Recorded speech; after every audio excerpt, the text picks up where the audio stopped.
یہ ناظرین وہ مناظر ہیں جو شاید آپ کو ابھی تک کسی نے نہیں دکھائے ہوں گے. یہ وہ چیزیں ہیں جو ابھی بھی جلی پڑی ہیں، اور یہ وہ سیڑھی ایک پڑی ہوئی ہے. اب اس سیڑھی کو کس طرح سے استعمال کیا گیا یا کس مقصد کے لیے استعمال کیا گیا ہوگا، اس کا کہنا تو قبل از وقت ہوگا. لیکن یہ سوچیں کہ یہاں پر یہ جو آگ ہے، اس آگ کو لگانے کا مقصد کیا تھا.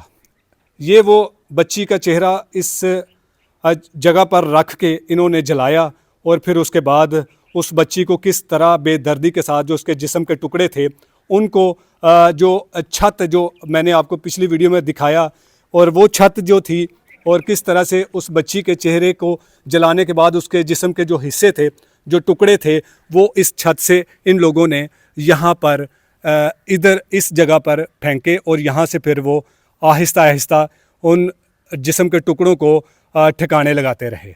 یہ ناظرین وہ مناظر تھے جو شاید ابھی تک آپ کو کسی نے بھی نہیں دکھائے.